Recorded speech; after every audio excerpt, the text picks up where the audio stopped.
Good evening. Thank you for joining us here this evening for this virtual community town hall addressing COVID-19 in the greater Fredericksburg region. I'm Xavier Richardson, Senior Vice President and Chief Development Officer of Mary Washington Healthcare. For over 120 years, Mary Washington Healthcare has addressed the healthcare needs of the people of this community. This evening, we're going to be addressing COVID-19 because many questions and issues have arisen concerning the people of Fredericksburg, and we're here to share with you what we know about COVID-19 and the things that we're doing to address the issue to keep our community safe and healthy. During this town hall, you'll hear and meet our panel of Mary Washington Healthcare experts, and we encourage you to ask questions along the way. To get us started, I'll turn the program over to our moderator, Lisa Henry, the Director of Marketing and Communications, who will introduce our panelists. Thank you, Xavier, and welcome to our panelists.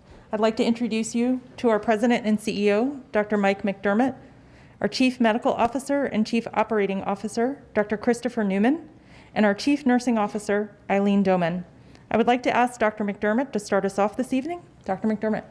Great. Just want to start by thanking everybody for taking some time out of your evening to tune in to learn a little bit more about COVID-19 and what's happening here at Mary Washington Healthcare and in the Fredericksburg region. I'm Mike McDermott. I'm the President and Chief Executive Officer of Mary Washington Healthcare. And as we talk about this as a team and the experiences we've had over the past 5 weeks, and we reflect back, it's pretty incredible what's happened over the past 5 weeks in healthcare, involving the economic outlook of the entire region, state, and country. Pretty incredible what's happened as we've tried to navigate this COVID-19 crisis.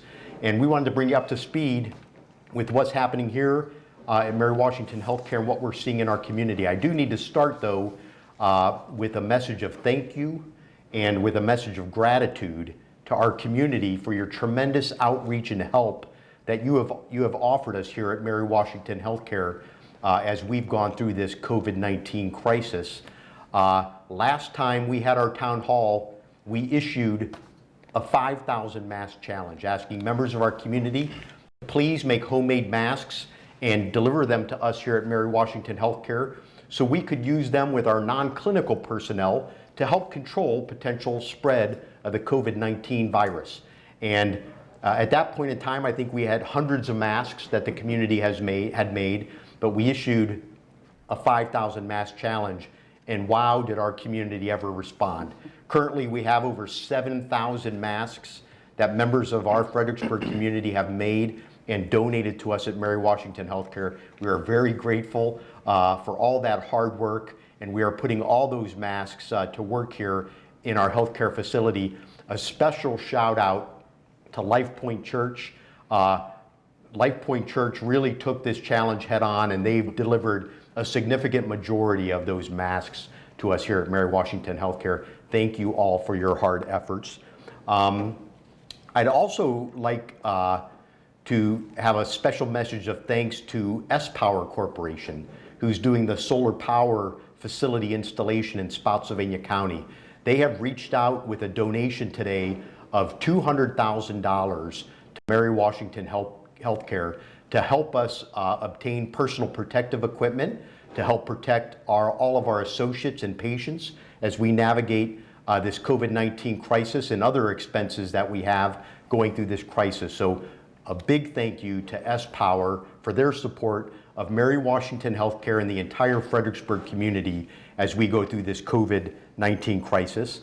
So many other companies here in the Fredericksburg region. I almost don't want to start naming names because I'm going to forget some people, but Chick-fil-A donated food to every single associate who's a member of our Mary Washington Healthcare family. We're very grateful for that.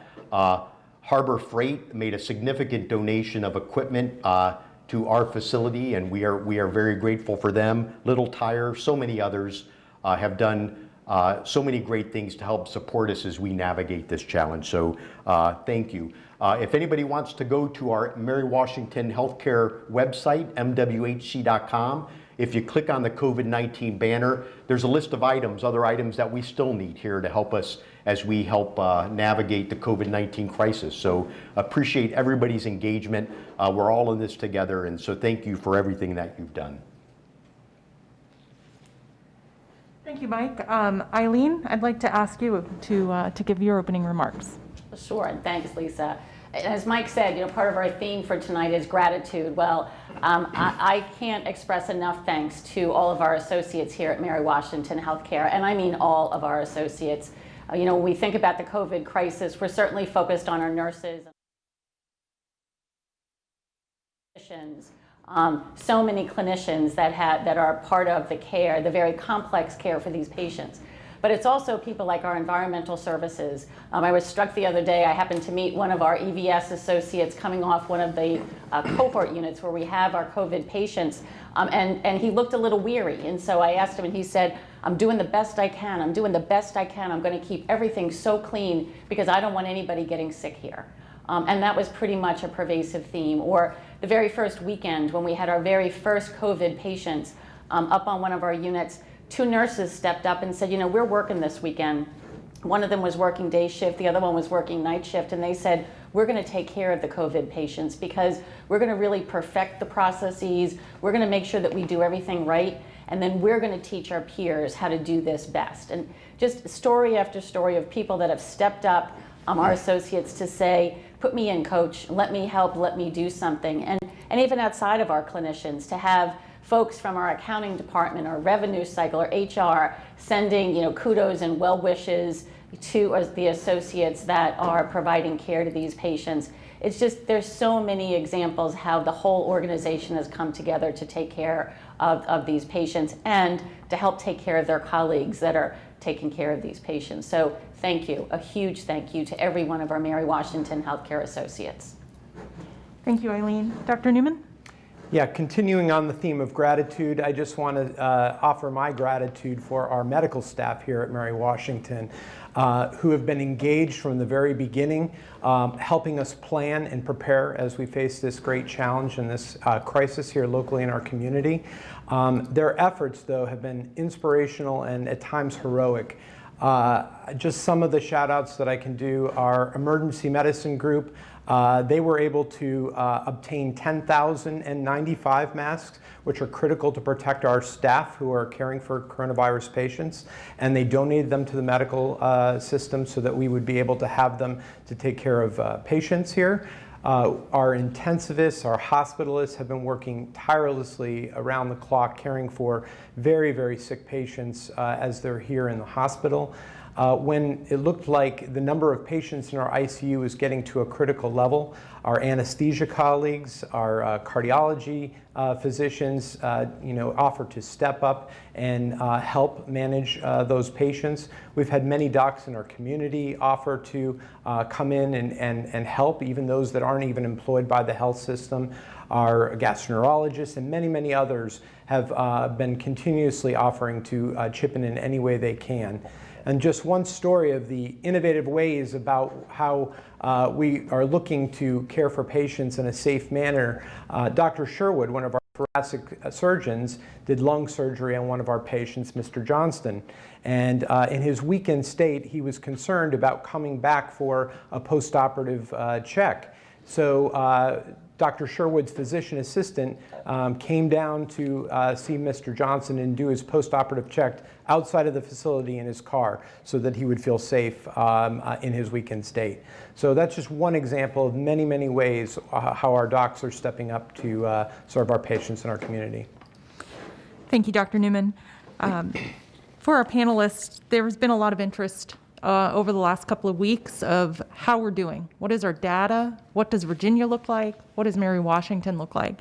So Dr. McDermott, if you could talk a little about the data here at Mary Washington Healthcare in the state of Virginia. Yeah, I'd like to, if we could put up the image from the dashboard that we use here internally. On these town halls, one of the reasons that we want to do these town halls is to be very transparent with everybody in our community about what does it look like here in Fredericksburg? What does it look like in our Mary Washington healthcare facility. So these numbers are from a dashboard, part of a dashboard that we use internally that's updated continuously here. Currently, up at the top, we have 26 inpatients who we are caring for between Mary Washington Hospital and Stafford Hospital who have tested positive for COVID-19. And so they are under inpatient care. Right under that, you see we have 24 members of our community that we've cared for previously that we have discharged back to their homes. So that is great news. 74 patients that have been in our ER or other outpatient areas that have tested positive. We have had 4 patients who we have cared for who have succumbed to COVID-19 and have passed away. Yeah, those patients, 3 of them were in their 80s. All 4 of them did have significant comorbid conditions, and the families were even involved in the care at the end and decided to withdraw care from several. But it just shows how critical this disease can be. We have 33 other patients between Mary Washington Hospital and Stafford Hospital who we consider to be patients under investigation. These are patients who are showing signs and symptoms of having COVID-19, but we don't yet have their test results back to know if they are COVID positive or not. Overall, we have conducted testing on over 1,000 members of our Fredericksburg community, and we have 108 total positive test results back for COVID-19. So that's a snapshot of what it currently looks like here at our Mary Washington healthcare facilities. The next slide, do you have the slide with the state data? So there's a couple of websites in the state I just want to point members of our community to. The Virginia Department of Health has a website that they update daily, but also the Virginia Hospital and Healthcare Association has a website that they are now posting data daily of what's happening in all the hospitals in the Commonwealth of Virginia. The number of hospitalizations and a host of other criteria, including the numbers of ventilators that are currently in use in the Commonwealth of Virginia, how many ventilators are available, and other data that you might find interesting. So I encourage you to look at the Virginia Department of Health website, the Virginia Hospital and Healthcare Association website. Those are websites that you can trust, the data that's being reported there, and it's being updated regularly. The last graphic that I wanted to bring up is one of the models that is used to project COVID activity into the future. There's lots of different models being utilized to project the future COVID-19 activity, not just at the national level, but also more granular at the state and even local levels based on some of the specifics that are happening within local communities. We use a variety of those models to look at. Up in front of you is a model that is based out of the data that comes out of the University of Washington. And you can see this model projects that we still have a peak ahead of us. I think it projects the peak to occur within the next few weeks here in the Commonwealth of Virginia. But when I showed this model to you on our last town hall, the peak was much higher. And the peak also involved a number of hospitalizations and intensive care unit admissions that would have exceeded our capacity to care for everybody in the Commonwealth of Virginia. Now, with the stay-at-home orders and the social distancing that has been taken so seriously by every member of our community, those models show that we are flattening the curve. They are doing what we knew it would do if everybody took those stay-at-home orders and the social distancing orders seriously. And we are seeing a flattening of the curve. So congratulations to everybody. What we are doing is working, and thank you, because it is keeping the number of sick members of our community within our capacity to care for them to the best of our abilities. And so thank you all for those efforts. It also shows with a peak still ahead of us that it's not over, and we need to stick with it. I know it can be tempting as the weather gets nice to loosen up and maybe not take those social distancing measures as seriously, but we have to all commit to one another that we're going to take those measures seriously. This is a marathon, it's not a sprint, and so we have to treat it as such. We have a long road ahead of us still, but we do know that what we are doing is working, so thank you to everybody for that. So that's a look at some of the data and what's currently going on here at our Mary Washington healthcare facilities treating members of our Fredericksburg community. Thank you, Dr. McDermott.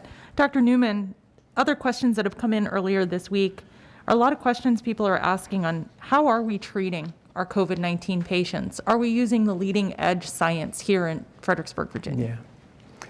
Although there are no proven treatments for coronavirus at this point, or FDA proven treatments, there are many different treatments that have shown some efficacy and shown some promise as we've looked at it in other countries, how they've been used, and in other peer organizations here in the United States.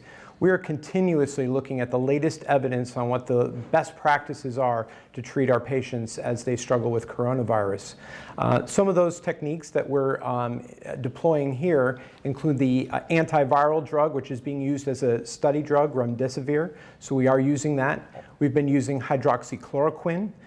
There's now evidence to show that delaying intubation, meaning putting somebody on life support or a ventilator and using high flow oxygen instead, patients do better with that. So we are deploying that here. There's also a technique called proning, which means rotating people from their back to their chest, laying on their stomach for a while, back and forth, and that helps the lungs aerate and oxygenate better over time. So we have been doing that with some success here. We're also looking at convalescent serum, and that is something that has been deployed successfully at a few institutions. And that is where you take the plasma of somebody who's had coronavirus and recovered and has some antibodies in that plasma, and then you infuse it into somebody who is here and critically ill, and that may give them a boost of immunity to help them fight the infection. So we are continuously deploying the latest technology here in our Fredericksburg community. Thank you, Dr. Newman. And Eileen, how are our patients doing and how are our staff holding up? Lisa, our patients are very sick, and so when they come to us, they really do take a lot of care and a lot of attention. Our staff are really tenacious and resilient. And so every day you're amazed at sort of what the staff have done. Very, very focused on their own safety and also focused on the safety of our patients. And so making sure that in the care that they're providing, that they're following those doctor's orders very closely. You know, Chris talked about the proning. That's often very difficult for somebody who is very sick or maybe on a ventilator, and getting that patient to be safely able to be on their stomach, because that's a better way for them to get full lung expansion and to really be able to take those deep breaths that we need them to take. But the staff have done a great job. We've employed a couple of sort of different ways of how we use the staff. So everyone is used to that. For a patient, you see our nurses and you see our nursing assistants providing care, or the respiratory therapist. But we've also done a couple of creative things. So we have a group of nurses that we're calling our infection prevention coaches. And they are deployed 24/7 across both of our hospitals. And their job is to go to each of the areas where we have the COVID-19 patients and to actually watch staff putting their PPE on, taking their PPE off, to make sure that they don't contaminate themselves or they don't run the risk of contaminating others.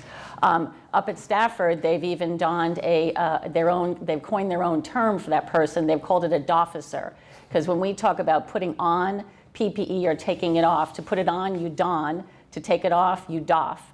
And so Stafford has dofficers. There's actually somebody available 24/7 that can be called by anyone in the hospital to say, I'm about to go into a COVID room. Please come and watch me as I'm putting on my PPE to make sure I do it appropriately. I'm leaving the room. Please make sure that I take it off appropriately so I don't risk contaminating myself or anyone else that's working with me, or heaven forbid, to another patient that I may be taking care of. So everyone has been extremely creative in trying to think of different roles that we can use to help us take care of these very sick patients. So our staff is doing amazingly well and is extremely resilient, but it is tiring. And I think what you see, as Mike mentioned, this is a marathon, and into week 5, I think what you start to see a little bit is a little bit of that compassion fatigue, where people, it has been a long time. They have been doing this for a while. And what's really, really special then is watching how their peers are helping to bolster them.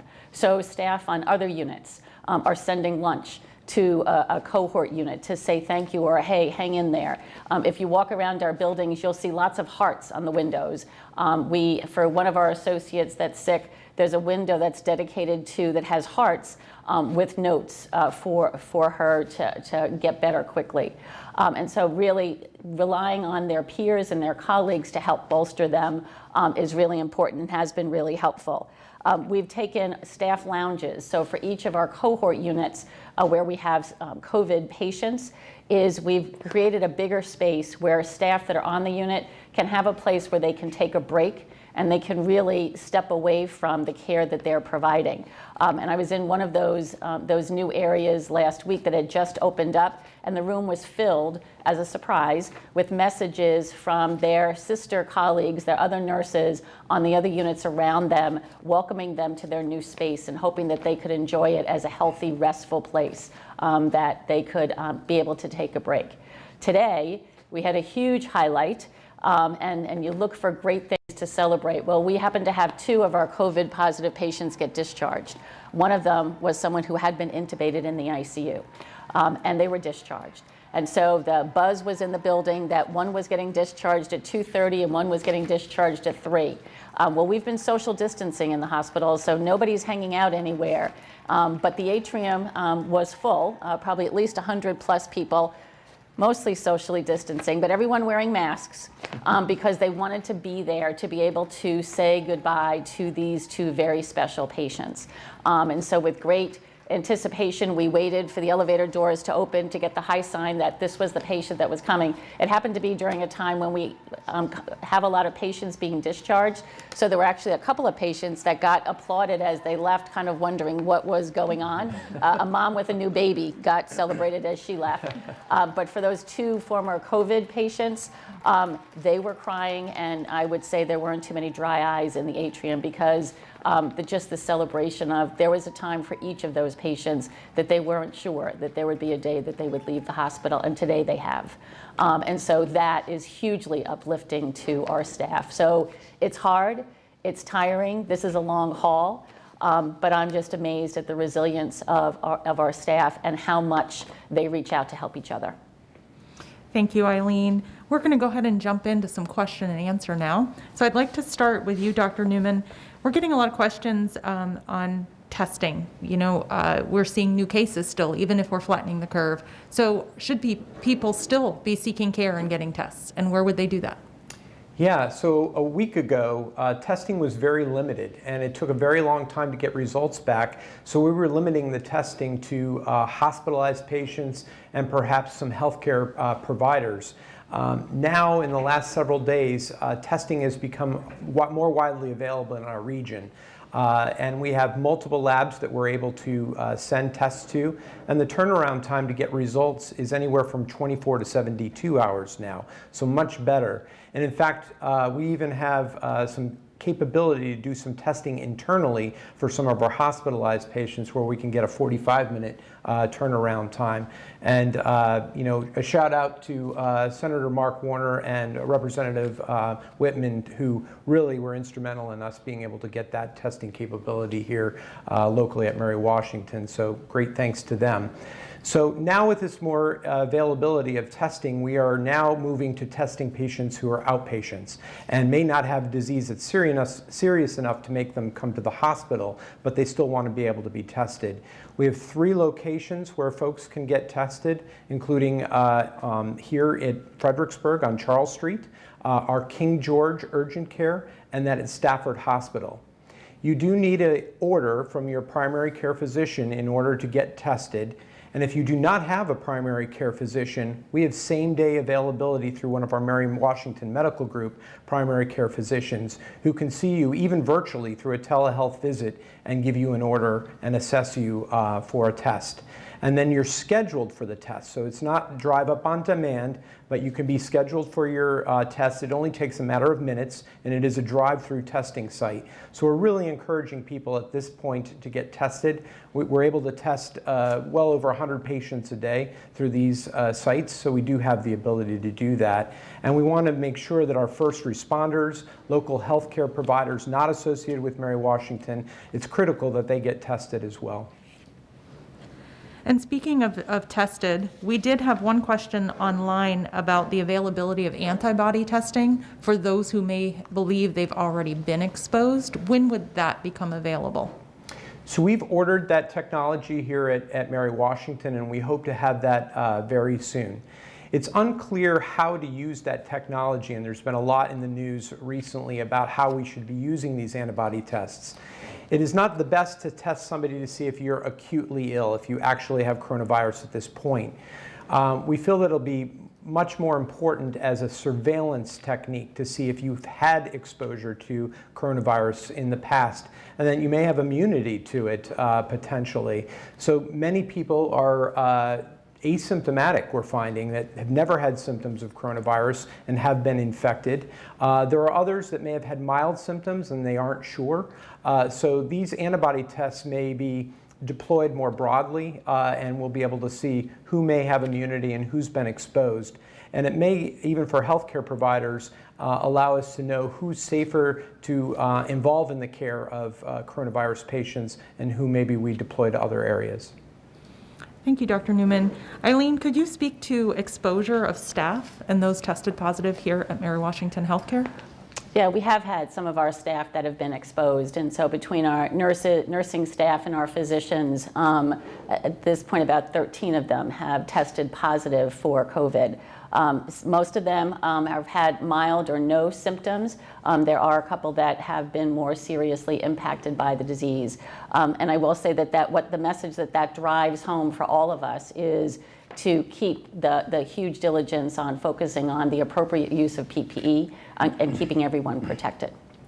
We have heroes here at Mary Washington Healthcare Yes, we coming do. into work every day to care for members of our community who are acutely ill. And so we don't forget that. You see this story happening nationally where healthcare personnel on the front lines of caring for COVID-19 patients are themselves coming down with COVID-19. And so we're doing everything we can here at Mary Washington Healthcare to make sure that all the members of our Mary Washington Healthcare family are safe and have everything that they need to care for our patients in our community. Yeah. And we have that question came up just a moment ago of, do our associates have enough PPE? And is there more that the community could be doing in that area to donate to the organization? So for PPE, we're following certainly the CDC standards and working really hard to make sure that our associates do have the PPE that we need. And so again, since we cohort or we keep those COVID patients, whether they've been positive or they're under investigation pending test results, that we follow a very high standard of following personal protective equipment. So in those units, our clinical staff are wearing N95 masks. The standard of care that's out there right now by the CDC is that we could be using surgical masks, but we've chosen, since we have an ample supply of N95s, to make sure that they're wearing N95 masks.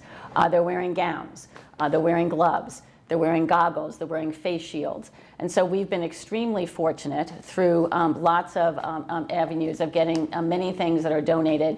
I also have to give a shout out to our supply chain. Talk about a tireless group that has left no stone unturned looking for PPE anywhere that they can find it. And so making sure that the PPE is available, keeping track of what we have, and making sure that we can keep it in ample supply. So we monitor it very closely because it certainly is not plentiful, and we've worked hard to get to the levels of PPE that we have. And I believe we are doing a very good job. I think the most important thing to remember about the PPE is the putting on and the taking off. And that's where those infection prevention coaches and those DOFficers are so important and so helpful. And so I think we've worked really hard around PPE and know how important it is to be able to keep our associates safe as well as the patients that we're caring for. It's just a reality that the global nature of this pandemic has broken the medical supply chains really across the world. And when those supply chains get broken, it leads to inconsistency in our ability to receive the supplies that would traditionally we've taken for granted in the conventional healthcare world. And we're not in the conventional mode of care anymore because our supply chains are just so inconsistent. We've been fortunate here that we do have the supplies that we need. There is some hope on the horizon that those supply chains may be restored at some point in the hopefully not too distant future, but I'm a realist, and until those things are happening and the supplies are here, I don't believe them. But there are some signs out there that there may be light at the end of the tunnel, and things might be improving into the future, and we're hopeful that that happens. But until they're here, you know, we keep doing the work that we do to make sure that we are using all of our personal protective equipment to the best of its ability and to have its maximal use. Speaking of future supply chain issues, we actually had a question of, has this pandemic encouraged us to potentially continue a emergency stockpile after this is over, for this, if this were to ever happen again? Could we talk a little about emergency stockpile? Yeah, well, we had an emergency stockpile like most health systems did in the event of a disaster or an emergency, right? And we have declared a state of emergency here in Mary Washington Healthcare. The state has declared a state of emergency. The nation has declared a state of emergency over this pandemic. You know, I do think, you know, it's hard to predict the future, but as you look into the future, you can imagine a scenario where our supplies are maybe more robust than they are today. You want to learn from your experiences as well.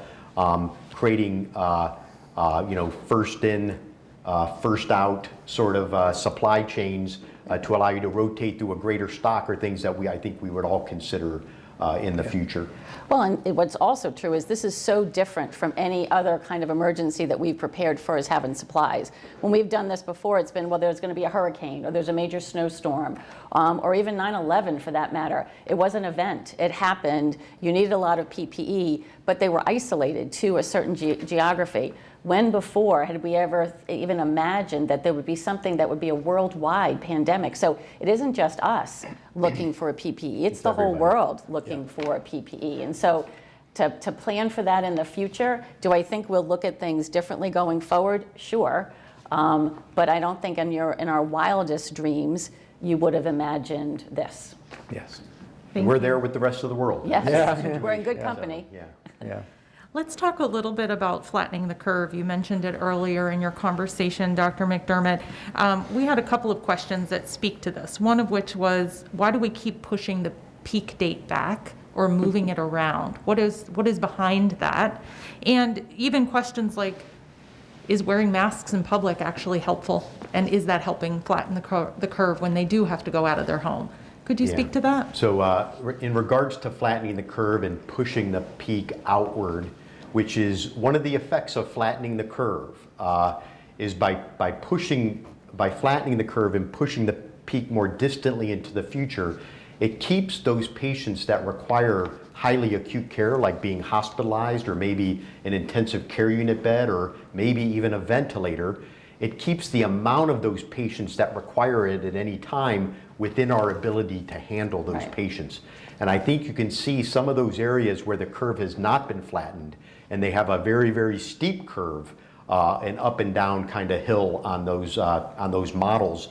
They go beyond the ability of their healthcare system to care for all of those patients the way they need care, and it can lead to much higher mortality rates and much worse outcomes in those communities. So we don't want that to happen here. And so part of the efforts of flattening the curve will be that pushing of the peak out into a more future date, but it keeps everybody within our ability to care for them. And that's what's most important.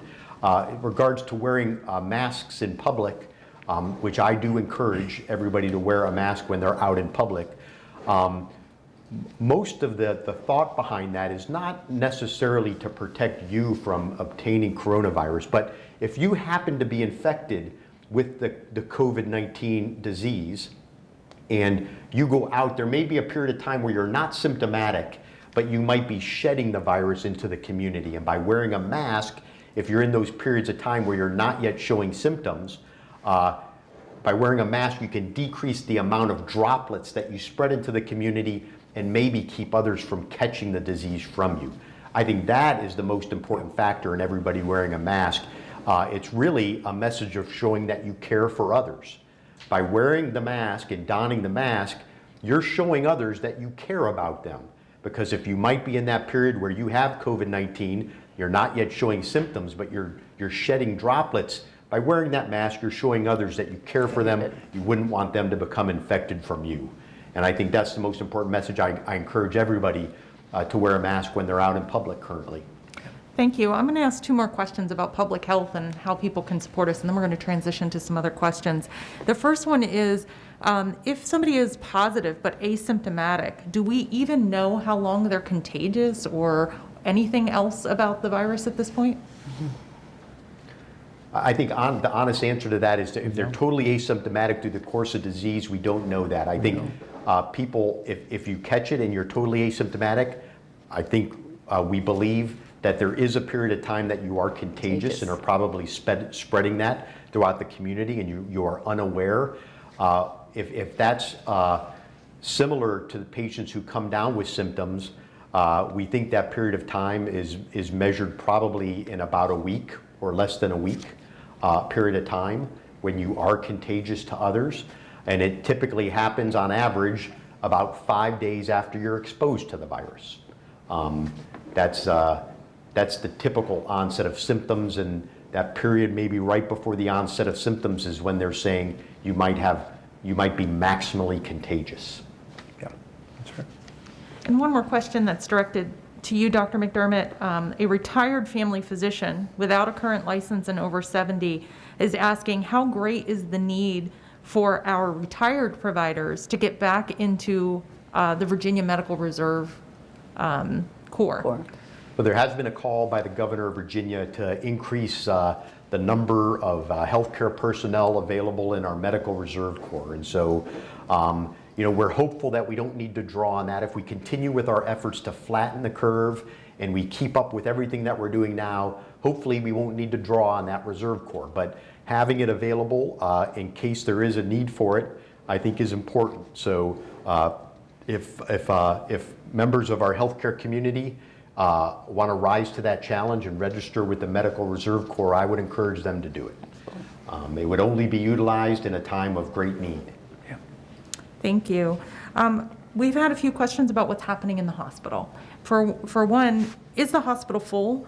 And how are we helping our patients stay connected with their family and loved one outside? So let's start with the hospital being full. Dr. McDermott, can you speak to that? I can talk about that. Our hospital it's a tale of 2 cities, right? There are certain areas of our hospital, our intensive care unit, our cohorted COVID floors, that are extremely busy right now with a high level and high intensity of care. But because we have done things like stop non-urgent medical procedures and elective procedures and surgeries, there's another segment of our hospital that is eerily quiet at this point in time. Also, with the reduction in visitation and other steps that we've taken to protect our staff and our patients who need hospitalization currently, I would think if you walked the halls of our hospital, it's a pretty quiet place compared to what it is traditionally in conventional care mode. It is not that. It definitely is quieter. Our hospital is not full by any means. We have plenty of medical surgical beds in our hospital that traditionally are utilized with those elective procedural care that we do routinely. That is not happening currently, and so those beds are empty and care isn't being provided there. We have other areas of our hospital that are very, very busy with very high levels of acute care and high levels of intensity of care happening in our 4 walls. There's really contrasts happening. Thank you. And Dr. Newman, could you speak to, Dr. McDermott mentioned about the elective cases. There have been questions, when would we potentially see elective cases returning? Yeah. So the answer to that is when it's safe. When it is safe to resume elective procedures, we will do so. Given the flattening of the curve, we're having some optimism that that may be occurring in the next several weeks, but it's difficult to predict at this point. We are conferring regularly with the governor's office, state agencies, and also some of our peer health systems throughout the region to try to make that decision together as when is it safe to resume elective procedures. And we use the term elective but these are medically necessary procedures. And when they're delayed too long, we worry that there could be harm to patients. So we have put together a team here locally of surgeons, anesthesiologists, nurses, and some of our operational leaders to begin preparing how do we resume elective procedures in a safe way. Some things that we may be doing that are a little bit different. We'll be scheduling kind of a week at a time of the surgeries, and we're going to be looking at what are our supplies. Do we have enough supplies to safely do these procedures during the week and not divert supplies away from caring for coronavirus in our frontline staff? We'll be looking at medications, looking at the blood supply on hand for the week, and many other different things. We'll also probably be testing all patients. You would have to be asymptomatic, not have any signs or symptoms of coronavirus to get your procedure done, but we would also still be doing testing to ensure your safety as well as the safety of our staff, that when you came in for your procedure, you do not have coronavirus. So we'll be communicating it when it is safe, but we're optimistic it may be soon. And there's been many questions about visitation and how our families are staying connected with their patients and caregivers.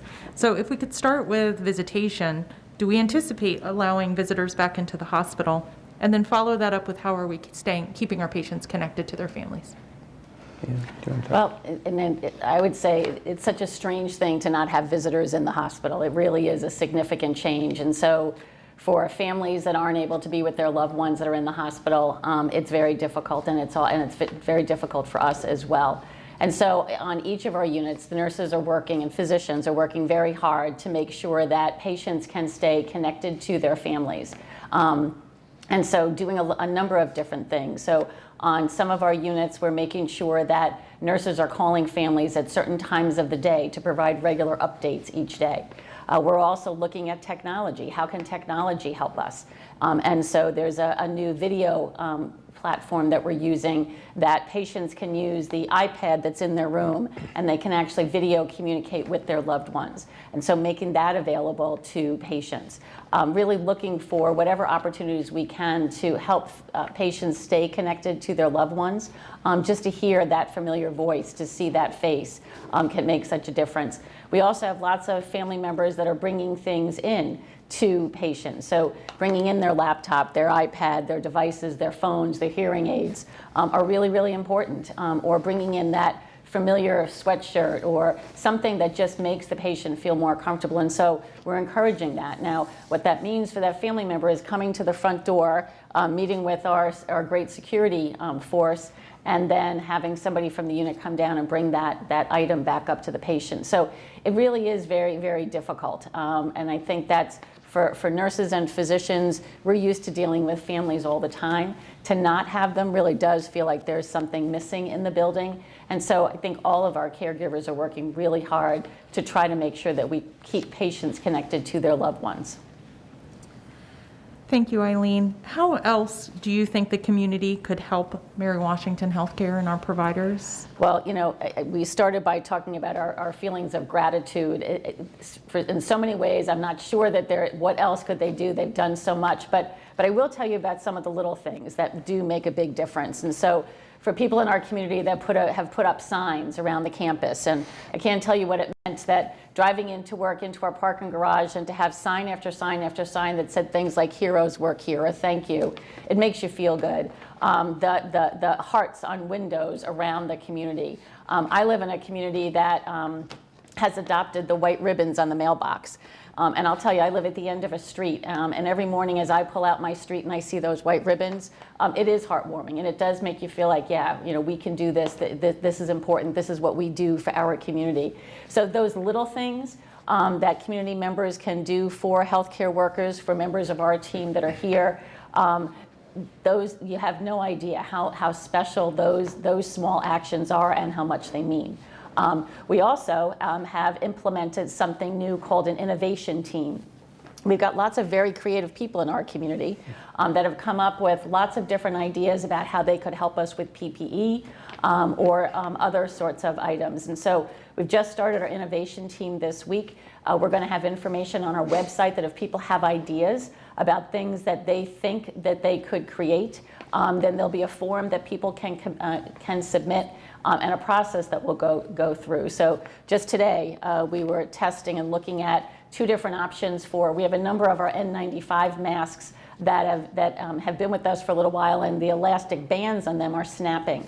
And so 2 different solutions that one came from a member of our staff, another from our community, and we're testing those out to see if there's something that can work, because we have a lot of these N95s that we could put into use if we were able to fix the straps.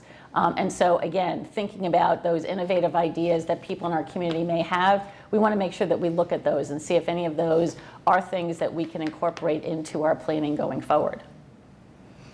Thank you, Eileen. We're getting some questions. We had some earlier this week in anticipation, but then we were also hearing anecdotes from our own providers and our own associates that there are people who are scared to come to the hospital. They think we're overwhelmed with COVID. They think that our field hospitals, flooding, and they're afraid that by coming to the hospital, they're going to be exposed. Dr. Newman, can you talk a little about that? Yeah, I think this is a significant concern. Just today, I saw a survey by a national company called NRC that said up to 53% of Americans have admitted delaying potentially medically necessary care because they're afraid to come to the hospital or to see a physician during this time. That's of great concern to us, and folks could get harmed without the coronavirus, but for other things. When we look at who's in our hospital getting treated at this time, we see far less people coming in for heart care or other care, stroke care, than we would typically see. So I suspect even in our region here in Fredericksburg, there are people who are delaying care. And we strongly recommend against that. We have done a lot of things to keep people safe who don't have coronavirus when they seek medically necessary care here. We've limited the visitation at the hospital. We're masking everybody within our facilities. We have our cohorted units, so all our coronavirus patients are kept on the same units away from people who have other medical problems. So we would just strongly urge people to seek medical care. This has not been a 1 or a 2 week pandemic. This is going to last weeks to months, and it really could be dangerous to delay your care. We're also looking in our medical group and outpatient practices, even for the folks that are having some anxiety about coming, we have telehealth capabilities. So please contact your physicians. Don't delay care. We have many, many ways to care for you here, and we want to make sure you're getting cared for. Chris, when you mentioned about people being afraid to come to our emergency rooms or come to the hospitals, I did get a request today from the nurses in our emergency departments that if people are coming to the emergency room for emergency care, and we welcome you coming, and we will do everything we can to keep you safe, but we do have a request, is please make sure you bring with you a list of your current medications. Medication lists are so important to us in the hospital because it gives us a lot of information about your background, your medical history, and how we can best take care of you in the hospital.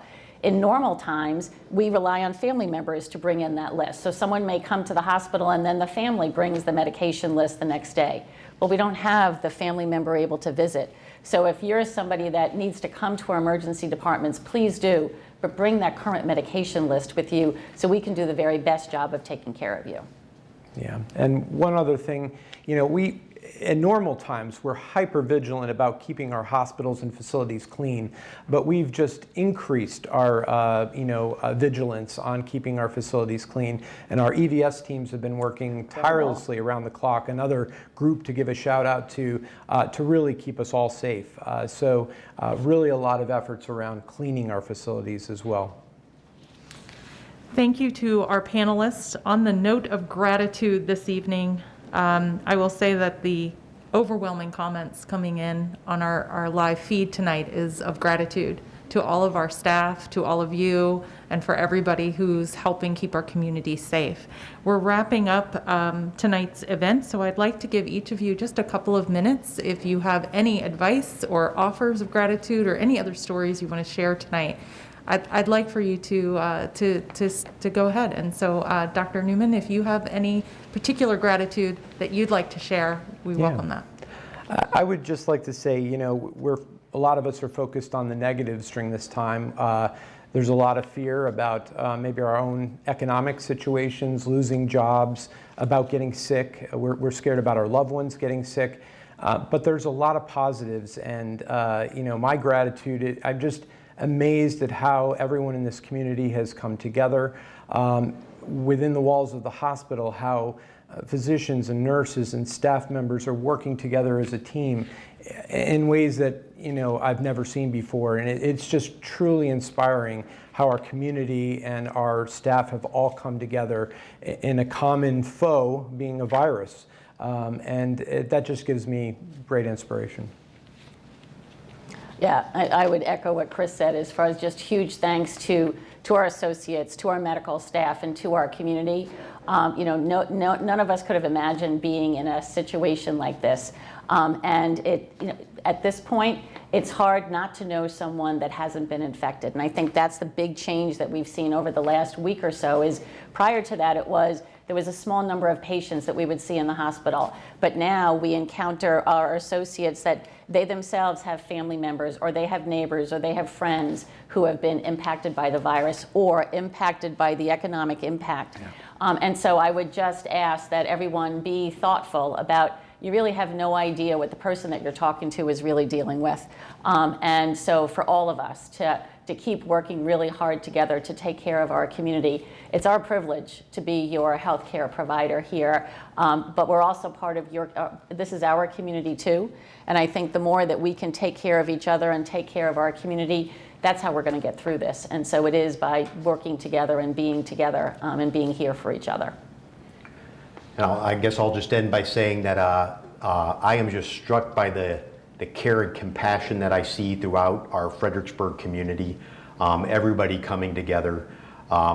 It's really, the message is just, it's something that I couldn't have even predicted. Mm-hmm. The level that I see that care and compassion at. Our Mary Washington healthcare family, like I said earlier, just heroes coming here every single day, making sure our community has the care that it needs. I can tell you there's no better place that you can come to get care than here at Mary Washington Healthcare with our team that is rising to the challenge. So I'm very thankful for everybody, and I'm proud to be a member of the Mary Washington Healthcare team. Just a closing message for everybody. Remember, the worst is probably still ahead of us here, and we all have to commit to stick with what we're doing. We know that it's working, but we need to commit to stick with it. And remember that we are going to get through this, but we're going to do it together. And we're all here with one another together, and we'll come through it on the other side. So thank you all for committing. Thank you for your interest in seeing what's going on here at Mary Washington Healthcare. We're happy to share with you, and we'll probably continue to do these town halls as we navigate this COVID-19 crisis in our community. Thank you. Thank you, panelists. On behalf of Mary Washington Healthcare, thanks to our panelists for providing your expertise this evening. We also appreciate you joining us to learn about COVID-19 in our community and sending in your questions. For the latest local COVID-19 information, stay tuned to the Mary Washington Healthcare Facebook page and visit us online at MWHC.com. Good night.